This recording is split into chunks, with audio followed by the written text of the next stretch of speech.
Sí, las queremos. Llévalas allí, a la fosa común, donde caigan nuestros cuerpos, que es lo único que pueden fusilar.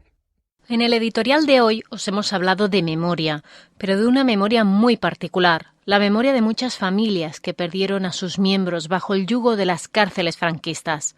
Una memoria que ha quedado plasmada en unos ya amarillentos papeles que contienen las cartas y las últimas palabras de aquellos y aquellas que fueron asesinadas en la dictadura. Ahora, con la colaboración del colectivo de familiares de personas fusiladas por el franquismo en la posguerra, Memoria y Libertad, y la editorial Llibres de l'Encobert, una editorial valenciana comprometida con la memoria histórica y la justicia social, nos acercan muchas de estas cartas para que no caigan en el olvido. Pues en el programa de hoy vamos a hablar de las cartas de la memoria y para ello tenemos al otro lado del teléfono a José Camarillas, que es editor de Llibres de l'Encobert. Buenos días, José. Hola, buen día. ¿Qué tal? Muchas gracias por llamarme. Pues encantadas de tenerte aquí en Reenfocados para hablar de este proyecto Las Cartas de la Memoria, del que nos hemos enamorado en estos días haciendo producción del programa. Y la primera pregunta que nos viene a la cabeza es ¿cómo surge la idea de reunir estas cartas de despedida? Bueno, sinceramente esta respuesta no la debería dar yo, porque el proyecto nace hace 2 décadas por parte de la Asociación de Familiares Víctimas del Franquismo, Memoria y Libertad. El coordinador es Tomás Montero, que es un señor de Madrid que lleva haciendo una labor encomiable desde hace mucho tiempo y ha coordinado a la mayoría de familias para rescatar este tesoro para hacer justicia. ¿Y cómo os llega este proyecto a vosotros? ¿Cómo nos llegan? Bueno, nosotros el año pasado rescatamos un cuento que escribieron un grupo de republicanos en un penal franquista. Y nada, a raíz de este proyecto hablamos con Tomás, vimos que teníamos sintonía, nos comentaron el proyecto que tenían entre manos, que había recibido una subvención del Ministerio de Memoria Histórica, una de Presidencia, y decidimos tirar adelante, porque también nos enamoró el proyecto. Es un proyecto de largo recorrido, como nos comentabas, de este trabajo de Tomás y de la gente de esta entidad. ¿Cómo está siendo o cómo habéis vosotros recibido, os han contado este proceso de documentación tan largo en el tiempo? Pues como decía, el proyecto nació hace 20 años, pero el dolor de la familia se lleva heredando desde hace 8 décadas. Así que podéis imaginar cómo los sentimientos salen a flor de piel. Sin ni siquiera tener una vinculación familiar, hay algunas cartas que es imposible no llorar. Pues imagínense el sacrificio que ha hecho estas familias con tanta generosidad para hacer justicia y sobre todo advertirnos de que viene tormenta, de que tenemos el fascismo aquí ya en las puertas, incluso gobernando en algunos países de Europa. Entonces yo les quería dar las gracias a los familiares que han sido muy generosos por compartir esta intimidad con nosotros, sobre todo para hacer divulgación y poner caras y nombres a las víctimas del fascismo. Queríamos preguntaros también cómo se trabaja con documentos tan delicados, ya no solo a nivel personal, ¿no?, o tan íntimos como tú mismo has dicho, sino documentos que llevan muchos años encima, ¿no? Ese papel, no me puedo imaginar cómo puede ser tener esos documentos en las manos. Pues yo te puedo contar lo que me ha dicho Tomás. Bueno, mi experiencia previa, pues con mucha delicadeza, intentando escanear, restaurar lo máximo posible. Pero es un milagro que muchos de estos documentos hayan sobrevivido a la dictadura y pensar también que para muchos familiares que ni conocieron casi a los asesinados, porque cuando sus padres y sus madres fueron asesinadas eran bebés, algunos de ellos. Es el único vínculo que han tenido de su padre o de su madre. Entonces, me contaba Tomás que algunos de ellos han estado durante décadas durmiendo con la carta bajo la almohada. Entonces, es un pequeño milagro. Precisamente eso te íbamos a preguntar. Sorprende ver cómo se han podido resguardar estos documentos durante tantísimos años y cómo las familias, aparte de pasando de generación en generación, les han dado esa importancia que tienen, ¿no? Sí, al final siempre se habla, ¿no?, del hilo rojo de la historia.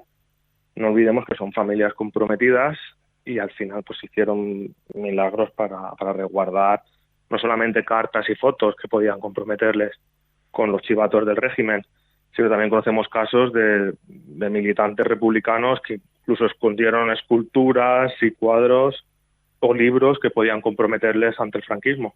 Y por gracias a ello los tenemos ahora.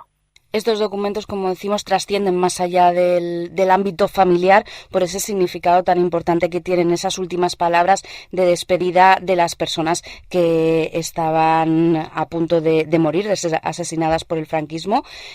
¿Habéis encontrado al leer las cartas paralelismos? Es decir, las últimas palabras siempre van en el mismo camino. Sí. De hecho, bueno, Tomás y otros familiares y yo hablamos de que parece que haya una carta en común.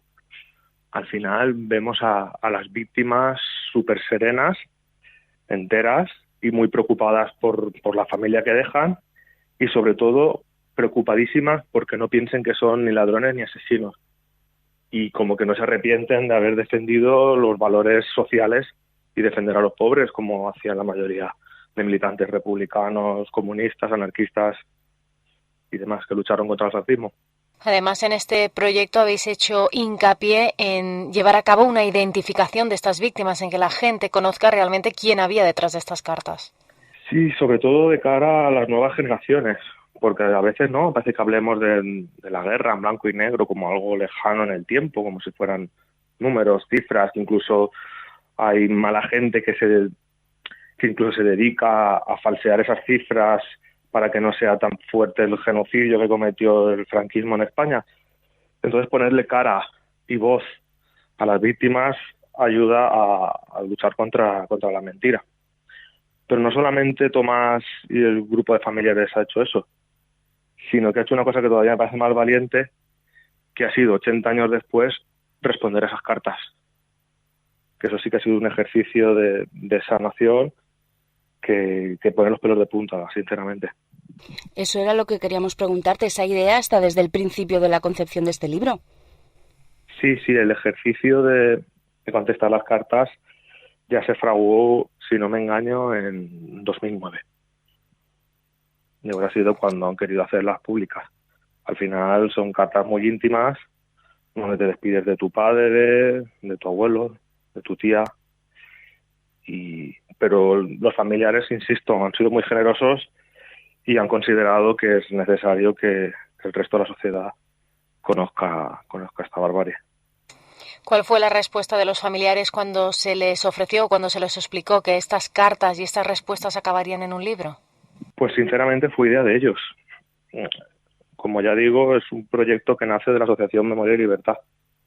Nosotros solamente estamos editando el libro, ayudando lo que podemos, pero son los propios familiares organizados los que han impulsado este proyecto.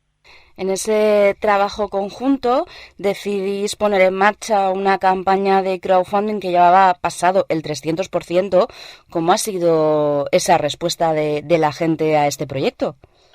Pues la verdad es que es un orgullo, ya no por el dinero, sino porque no es un proyecto comercial, es un proyecto más bien de militancia, sino porque demuestra que el proyecto interesa a mucha gente.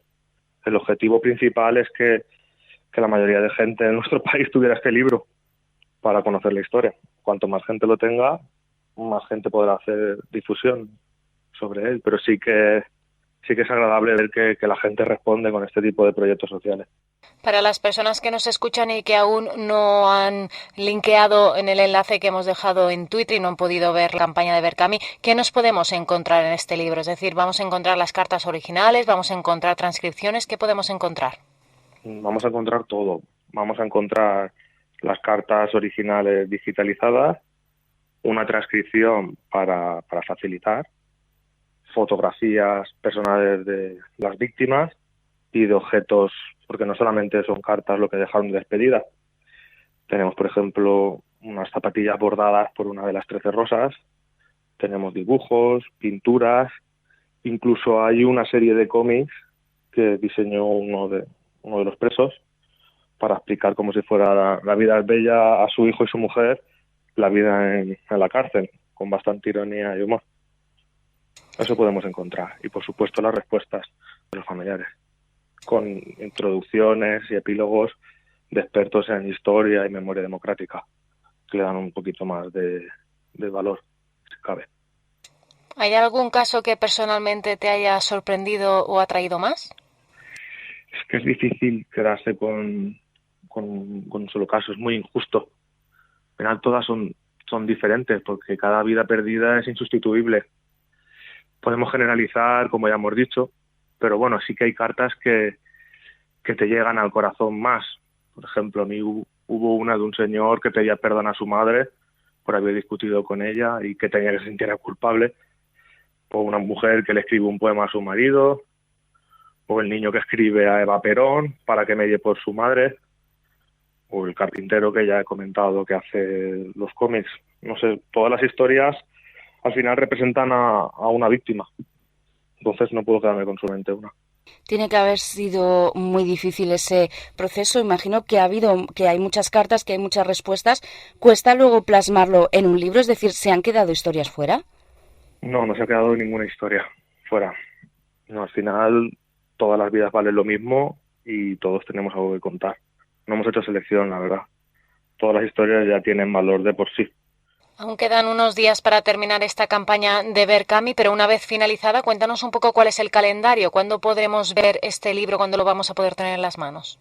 Pues el libro ya está terminado, lo que es la escritura y la recopilación. Nos quedaría acabar la maqueta y el diseño, y si no pasa nada, este verano pues ya lo tendremos en las casas. Pues animamos a la gente que nos escucha, que todavía quedan unos días de campaña en Berkami, para que participen en este libro, en estas cartas de la memoria, para conocer pues todas esas personas que hay detrás, esas historias, esas cartas, y como nos comentaba José también, esas respuestas de las familias que sirven, como nos decías, de un proceso de sanación, de devolver, ¿no?, esa respuesta que en su momento no pudo hacerse. José, nosotros desde Reenfocados, darte las gracias por habernos atendido, por explicarnos el proyecto, y mucha suerte en este y en todos los que vengan y que estén por delante. Muchas gracias. Gracias a vosotros. Adeu, buen día. Adeu, buen día. Estás escuchando Reenfocados.